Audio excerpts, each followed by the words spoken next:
Nah, dengan segala upaya, kemudian film dari kamera itu pun dicetak. Nah, kemudian mereka makin terkejut lagi nih. Kok bener gitu, di salah satu fotonya kayak ada UFO gitu. Hai guys, assalamualaikum, sabahul khair. Asdiqain min Indonesia, min kalmekan, welcome back to my YouTube channel. I'm Zalibrar, ini Zari.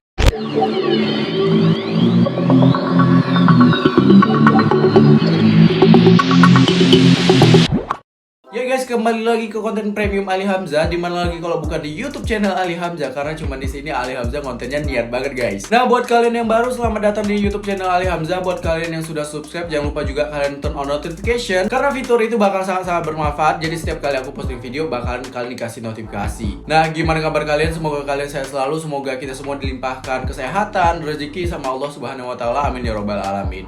Nah, di pertemuan kali ini kita bakal membahas ini guys. Apa ini? Ini adalah waktu, penunjuk atau jam. Kita bakal membahas time traveling atau penjelajah waktu. Ini ada ceritanya dan ini nih nggak masuk akal gitu guys. By the way, kalau kalian salfok sama jam ini adalah smartwatch terbaru dari Xiaomi Kislek. Ini tuh sangat-sangat luar biasa, elegan dan menarik banget. Kalian lihat sendiri, ini tuh udah AMOLED guys, kalian lihat sendiri. Dan ini bisa digunakan untuk memanggil, karena ini menggunakan chip antara Samsung dan juga Huawei. Nah, jam ini juga udah support voice assistant, jadi kalian nggak perlu khawatir kalau misalnya kalian ingin melakukan perintah dari jam ini.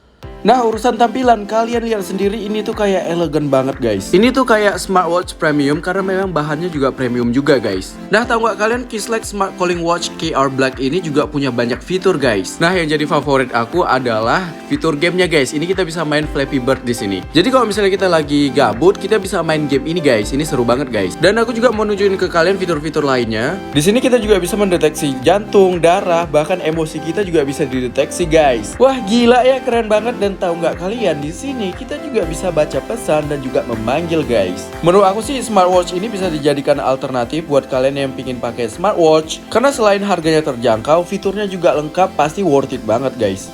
Nah, buat kalian yang sporty, buat kalian yang demen olahraga, ini ada banyak sekali fitur-fitur olahraga yang bisa kalian coba guys. Wah, gila sih, keren banget.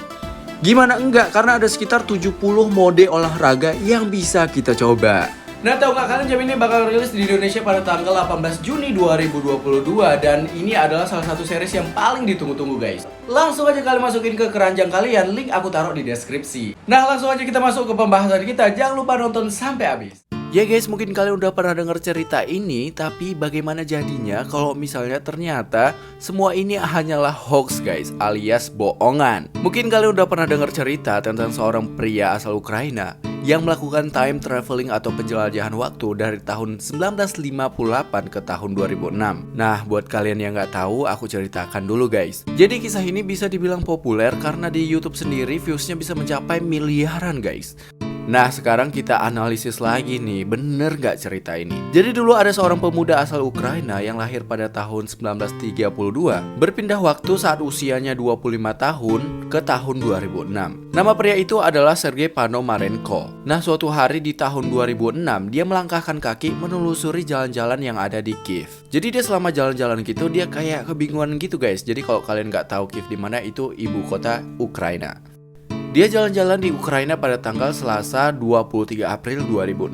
Nah, kemudian perilaku Sergei ini menarik perhatian polisi. Nah, salah satu alasannya pada saat dia jalan-jalan itu, dia menggunakan baju militer Uni Soviet. Seorang polisi lalu menghampiri Sergei dan minta menunjukkan identitas dirinya. Nah, kemudian polisi terkejut guys melihat dokumen-dokumen yang ditunjukkan oleh Sergei. Karena itu adalah dokumen-dokumen yang digunakan pada era Uni Soviet pada tahun 1950-an. Di atasnya tertera nama Sergei Ponomarenko. Dia lahir di Kiev tahun kelahiran 1932. Namun Sergei ini berpenampilan seperti remaja yang berusia 20 tahunan. Polisi juga bingung gitu ya kan. Dia lahir 1932 dan mukanya tuh 20 tahunan. Sergei menjelaskan identitas dirinya kepada polisi, tapi polisi ini makin kebingungan dan menganggap hal ini adalah hal yang gak masuk akal. Sampai-sampai polisi mengira kalau dia mengalami gangguan mental guys. Kemudian polisi membawanya ke rumah sakit jiwa yang ada di Kiev. Polisi menganggap dia ngomongnya ngelantur karena dianggap aneh, membuat orang-orang bingung gitu. Bahkan untuk menangani kasus ini, polisi juga mengundang ahli kejiwaan guys. Nama ahli kejiwaan itu adalah Profesor Pablo Kutrikov. Nah, bersama dengan polisi, mereka melakukan penyelidikan. Nah, kemudian dibawalah si Pablo ini ke ruang Profesor Pablo tadi. Kemudian Sergei bilang ke Pablo kayak gini ya kan. Dia bilang kalau dia lahir di kota Kiev pada 17 Juni 1932. Dan dia juga bersikeras kalau dia berusia 25 tahun. Sementara di tahun 2006 itu, jadi dia kayak jelajahan waktu, mukanya masih kayak muka-muka orang yang berumur 20-an. Nah seharusnya kan kalau dia lahir di tahun 1932, usianya udah 74 tahun dong. Kemudian Pablo meminta Sergei untuk mencoba mengingat-ingat kembali gitu, bagaimana bisa dia muncul di tahun 2006. Nah menurut pengakuan si Sergei ini yang sangat luar biasa ya guys, yang di luar akal manusia juga gitu. Pada saat dia berjalan-jalan, dia melihat pemandangan kota. Dan dia mengaku dia diculik oleh benda terbang yang diyakini seperti UFO. Nah pada saat dia diculik sama UFO itu, dia bilang sama profesor dia tiba-tiba di tahun ini gitu. Dia tiba-tiba di tahun 2006 dan dia pun kebingungan. Kemudian profesor nggak percaya dong sama yang namanya UFO-UFOan. Nah kemudian si Sergei ini bersikeras kalau dia itu nggak bohong karena dia punya bukti, dia mempunyai kamera. Nah karena masih penasaran bagaimana cara si Sergei muncul ini, profesor pun memanggil seorang pakar fotograf yaitu Vadim Posner. Nah Vadim Posner ini bertugas untuk memeriksa kamera film dan juga klise film yang dimiliki oleh Sergei. Nah sekarang yang kaget gantian malah si Vadim Posner ini, karena kamera yang dipakai Sergei ini adalah kamera Yashica Flex.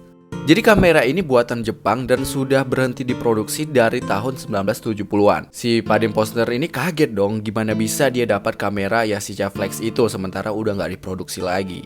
Karena si Vadim ini juga punya kamera yang kayak gitu tapi nggak berfungsi guys, cuman jadi barang antik aja. Sedangkan kamera yang dimiliki Sergei itu masih baru dan juga berfungsi. Nah dengan segala upaya kemudian film dari kamera itu pun dicetak. Nah kemudian mereka makin terkejut lagi nih, kok bener gitu di salah satu fotonya kayak ada UFO gitu. Nah kemudian profesor ini udah mulai percaya nih, mereka mulai percaya kalau UFO itu beneran ada. Karena si Vadim ini juga ngerti gitu, film kamera itu nggak bisa bertahan bertahun-tahun apalagi sampai puluhan tahun. Nah kemudian mereka mencetak foto lain nih guys. Nah foto ini adalah foto dia bersama istrinya Valentina. Kala itu dia menggunakan baju yang sama dengan foto itu. Nah kemudian polisi dan juga profesor mencari tahu siapa sebenarnya wanita ini. Nah selagi menunggu si Sergei ini dimasukkan ke kamar yang ada di rumah sakit jiwa itu. Dan tahu nggak kalian pada saat polisi berhasil menemukan Valentina, mereka mencoba untuk mengeluarkan Sergei dari kamarnya tapi Sergei sudah menghilang.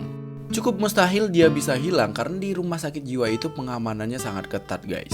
Bahkan dia hanya bisa keluar dari satu pintu, yaitu pintu masuk. Nah, polisi pun menginterogasi Valentina dan Valentina mengakui kalau itu adalah suaminya. Mereka mempunyai foto yang sama dengan baju yang sama dan Valentina juga terkejut kenapa polisi bisa menemukan foto itu.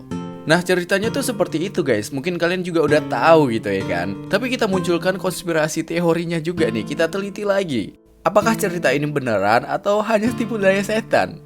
Mari kita cari tahu. Jadi guys, yang pertama kesalahannya adalah mereka bilang Sergei ini pertama kali muncul di Kiev, Ukraina pada hari Selasa, tanggal 23 April 2006.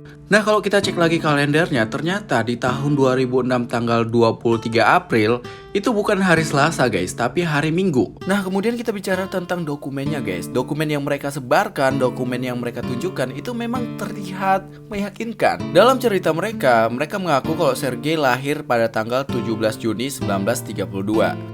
Tetapi jika dibandingkan dengan kartu dokumen Komsomol asli yang dengan cap di foto itu, nah menurut beberapa sumber itu katanya Sergei itu lahir pada bulan Maret bukan bulan Juni. Jadi ini konspirasi teori menurut beberapa sumber. Nah kemudian kita lihat lagi fotonya, perbedaan antara foto masa lalu dan juga masa depan. Jadi ini kayak logika aja nih ya. Pada saat dia muncul pertama kali di Kiev, dia langsung diinterogasi sama polisi. Bener gak? Nah pada saat diinterogasi dia udah di rumah sakit jiwa pada saat itu juga. Nah otomatis dia gak bisa kemana-mana dan dia juga gak punya waktu untuk berfoto. Sementara foto yang mereka sebarkan itu seolah-olah Sergei sudah berhari-hari di Kiev, Ukraina. Nah kemudian kalau diperhatikan lagi gambar dari masa depan itu, menurut beberapa ahli fotograf modern kalau misalnya terjadi rekayasa di sana.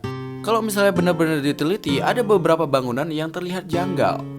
Berdasarkan hasil pengamatan, gambar itu adalah foto montage, proses foto komposit dengan memotong, menempelkan, atau menata ulang dan tumpang tindih. Nah, kesimpulan dari cerita ini bagaimana gitu? Jadi ini adalah cerita teori konspirasi yang dibikin oleh orang-orang yang ngotot kalau misalnya UFO itu beneran ada. Kita tahulah bagaimana pemikiran orang-orang yang flat earth gitu kan. Ini nggak jauh beda sama orang yang percaya kalau UFO itu ada. Bahkan di Amerika Serikat sendiri ada universitas yang khusus mempelajari UFO. Dan beberapa orang-orang kayak gini tuh ekstremis banget. Mereka berusaha membuktikan kalau alien dan juga UFO itu beneran ada. Jadi ini semua tuh kembali lagi ke diri kita. Mau percaya silahkan, mau tidak juga silahkan. Ya guys, itu dia tadi pembahasan kita tentang time traveling. Gimana nih menurut kalian, ini beneran nyata atau tidak nih?